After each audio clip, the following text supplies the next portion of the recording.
Welcome back to the smartsupplies.us YouTube channel. This video is going to be all about what I learned and the process of what it took for me to get here to Thailand.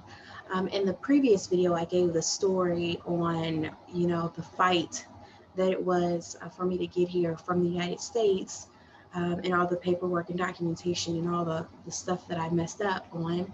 So I felt like it is necessary for me to record a video on the process that you can take if you want to come to Thailand to visit or own business, and all the mistakes that I made so that you do not make all those same mistakes. So I put it together on a slide for you just to make things a little bit easier. Let me move this out of the way. There we are. So first and foremost, what it takes is a passport. Of course, you have to have a passport in order to leave the United States. And also, depending on where you are, you may need to get some vaccines. Now, from the US, no, there's no vaccine that I had to take, but my father and his wife left out of Panama. And I guess that area is prone to yellow fever, so they were required to get a yellow fever shot. Also, I suggest that you take 2 COVID tests. The reason I say 2 is because your paperwork process can take 15 days. You have to apply at the Thai embassy for a certificate of entry, and that process can take up to 15 days.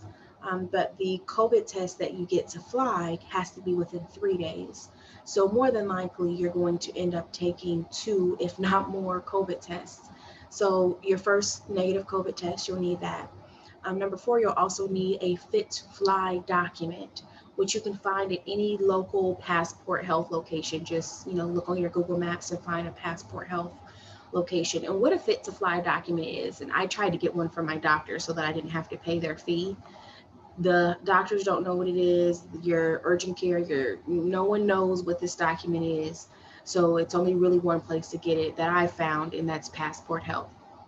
So once you make an appointment with Passport Health, and they can usually do it same day or next day, you'll go in there, and I suggest getting your own PCR COVID test through your doctor and your insurance, so that you don't have to pay their fee, which I think is like $150 or something like that. Get it through your insurance.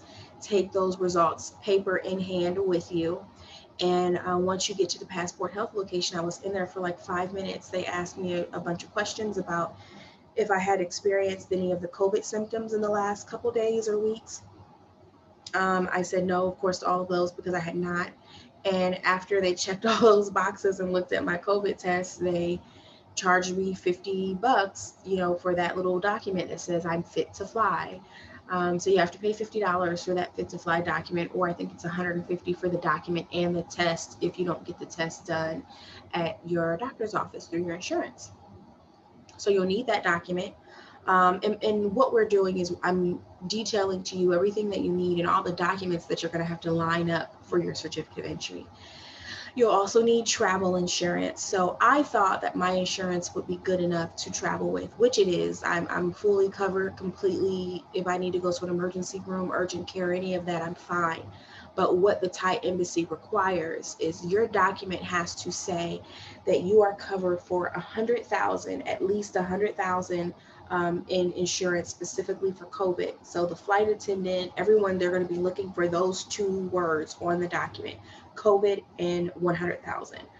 I didn't know that information. So of course I walked up there with my regular insurance documents and my ID, insurance ID. And I'm like, yeah, of course it covers that. It's way better than that. And if I get COVID over there, I'm perfectly fine. But that wasn't enough. So I had to stand there at the check-in counter at the airline and find a company that I could buy insurance right away. I ended up finding a company called Seven Corners. They gave me 100,000 in coverage while in Thailand for the specific days that I will be here, and it said those 2 things on the document: COVID, 100,000, and that's all they wanted to see. And that cost me $52 at the check-in desk at the airline, which was a small price to pay to get rid of that problem, of course. So you need travel insurance, and if your insurance will provide you with a document that says that, great. If they won't provide you with a document that says that, like my insurance did not, Cigna did not provide me with a document that said you're covered for up to 100,000 for COVID, you know, if you're out of the country. It won't, they said we have no such document that says that. Of course you're covered. You'll have to buy it and it will have to say that. And I recommend Seven Corners because I did it right online. The process was so easy. I even called and talked to a lady just to make sure I was doing it right. And she ushered and walked me through it. And it was simple. It was simple and easy. 10 minutes of my time, $52 to make sure that I could get on the plane and get here to Thailand. You're gonna need a bank statement, and your bank statement needs to show if you're traveling by yourself. I think it's at least $500. If you're traveling with your family, it's like 1,500. But your bank statement has to show some monies, and you'll have to upload that with the Thai embassy. The other thing that you'll have to have as documentation is your certificate of entry, which you will use all of these documents that we're talking about now, and I will detail in the next slide. You'll need all of these documents to apply for that certificate of entry. You'll actually wait for the approval. Once you submit all those documents, number 1 through 6, to the Thai embassy, they will pre-approve it. And once you get that pre-approval, after pre-approval, that's when I suggest you book your flights and your ASQ hotel, which I'll have a whole nother video that talks about ASQ hotels. When you're coming to Thailand, you have to stay in an ASQ hotel, which is a quarantine hotel, and you have to be there for 15 days. Before they let you out in the streets with everyone else. You have to be locked in a room for 15 days so that they know you are not spreading COVID, you know, to their people, which is very smart. And I think, you know, it's good that they have these kind of precautions and measures. So I'll make another video that talks about the ASQ hotel that I'm staying at for the 15 days and their process and even the food and what I would recommend you look for in your ASQ hotel and tips and tricks and all that cool stuff, right? So that'll be the next video. However, after your pre-approval with the embassy, that's when I recommend you book your flights, and that's when I recommend you book your hotel. Because after it's pre-approved, you'll have to go back onto their website and submit your flight and hotel information. Also, you're going to need that complete certificate of entry with all the travel information. So that means they're going to ask you for flight numbers and what day your flight leaves and where it's going and the origination point. You'll need all of that. Then you'll need a second PCR COVID test. You'll probably want to get a rapid test the day before your flight because that test is only going to last 3 days. You know, and if you're traveling, you know, from a couple different countries, your flight plan could be longer than 3 days. Mine was 2.5 days. So if I didn't take another COVID test at the airport, it is possible that maybe Thailand would say, hey, yeah, when you started this trip, you were within your 3 days, but when you ended it, it was the 4th or 5th day. So no, you know, we can't let you in. I don't know, but I didn't want to take any chances, and I don't suggest you take any chances either. Get a rapid COVID test the day before you leave and get the results back right away. So you have 3 days with that new test.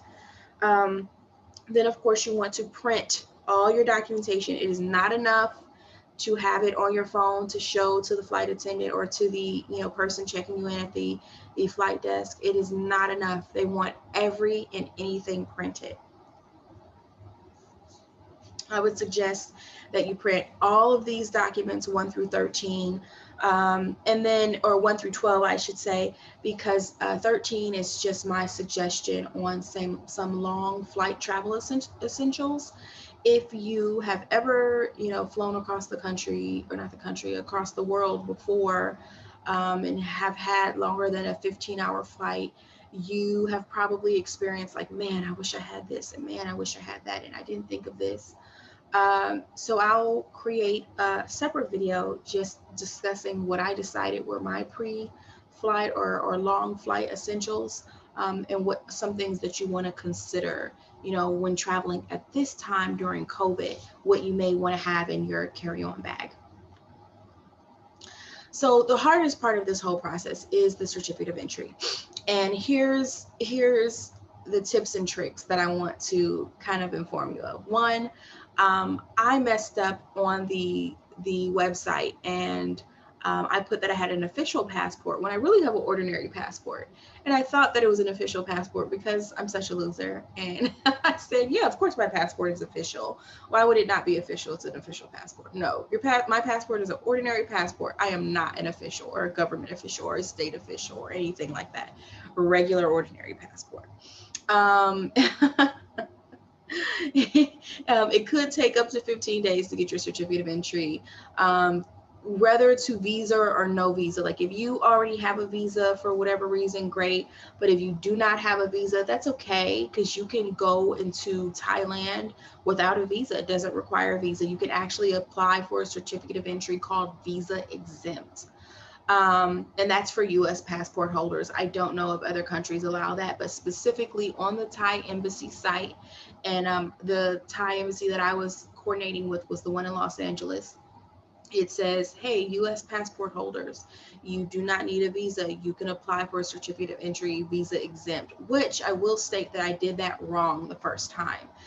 Because my father and his wife were flying out of Panama, they actually were able to walk into an embassy and get their certificate of entry and visa and everything same day. I didn't have that same luxury because in Los Angeles, they are not taking walk-ins. They do not allow you to go into the Thai embassy right now during COVID.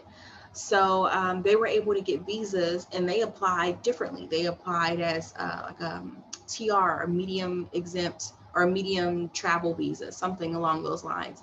And I did that too. I'm like, oh, that's what you picked. I'll pick the same thing on their website. That was wrong. I think my certificate of entry application was denied 5 times maybe, until I got it right. And I was down to the wire because I got it right at the airport.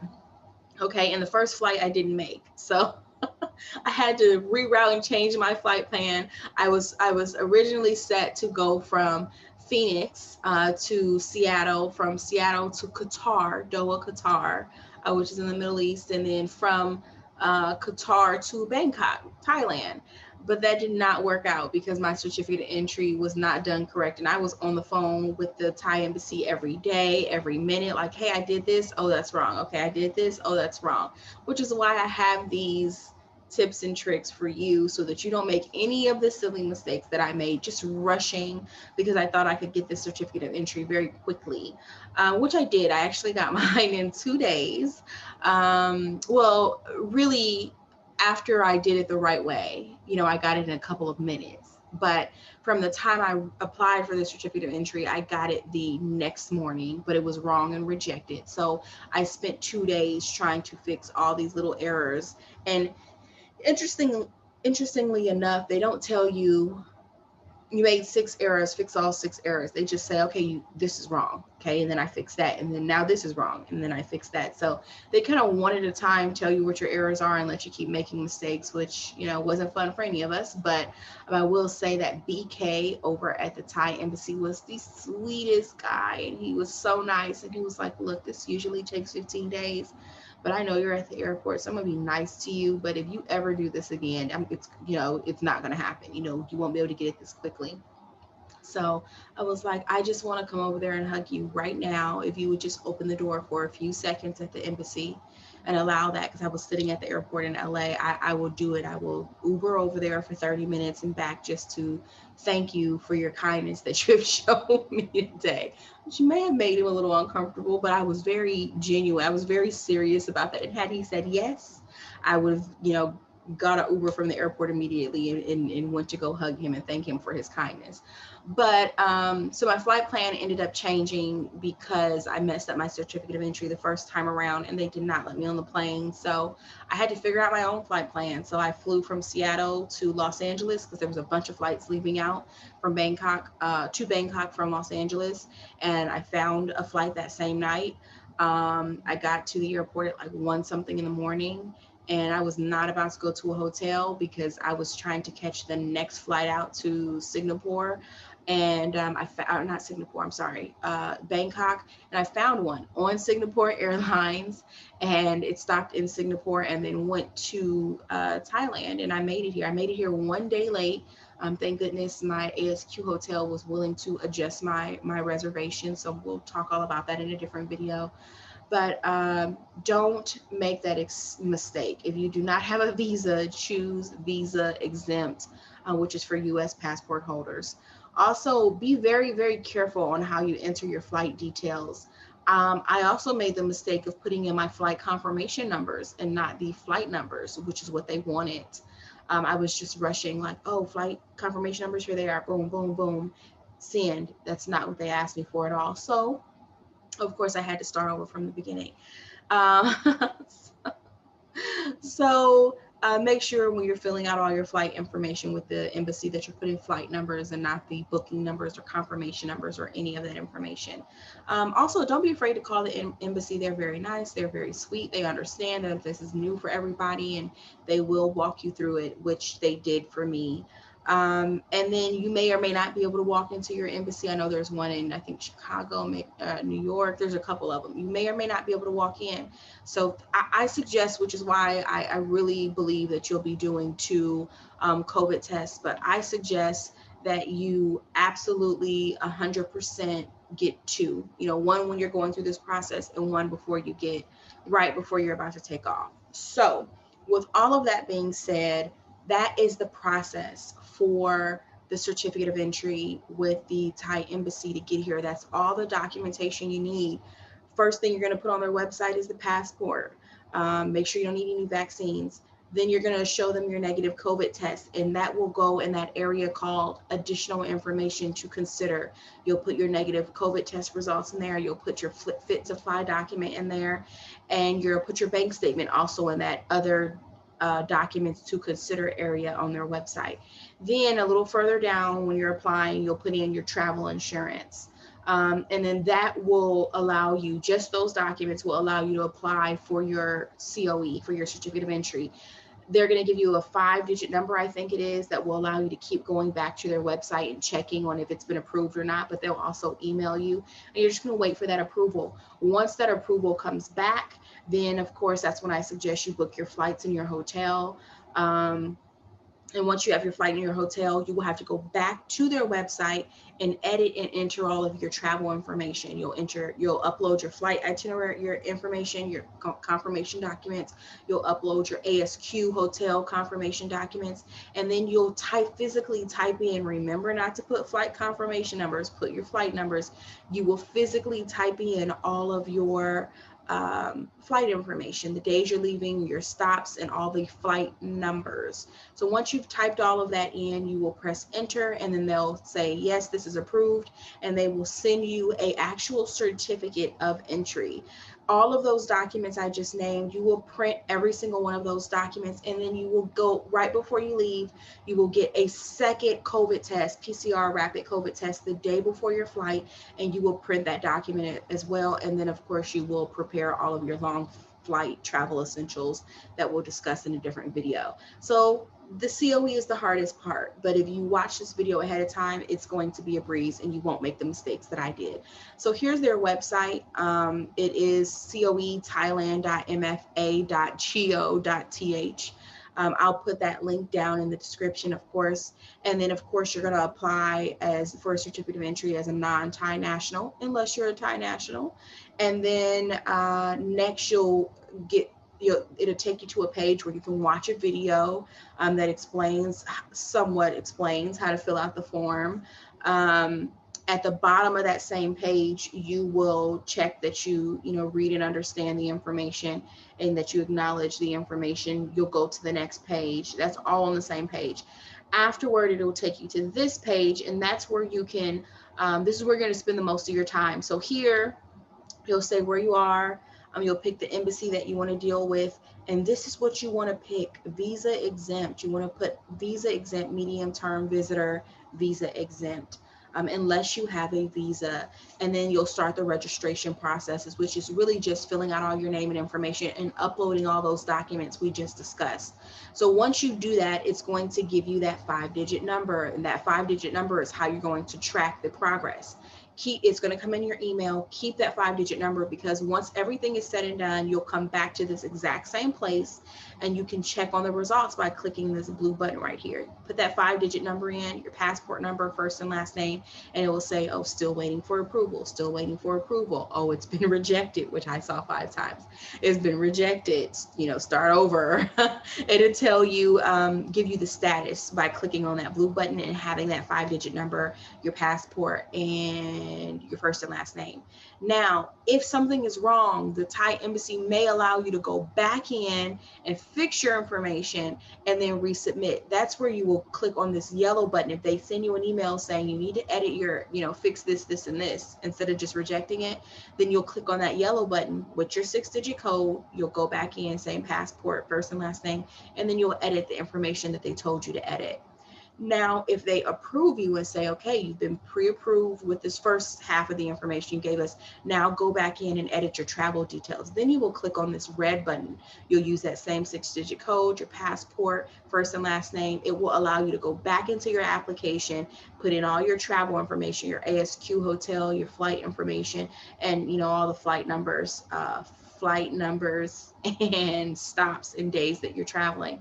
And then that's it. If you do that right, they will provide you with a certificate of entry. They'll email it to you and you'll print all of that stuff out. So that's kind of the gist of what it takes to get there. That's it.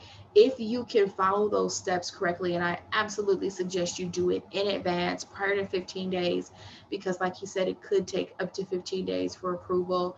Then you'll be fine. You'll be able to enter Thailand without an issue. And then you got 15 days of quarantine, and I hope you make the most of it. You have any questions, of course, feel free to reach out to support@smartsupplies.us.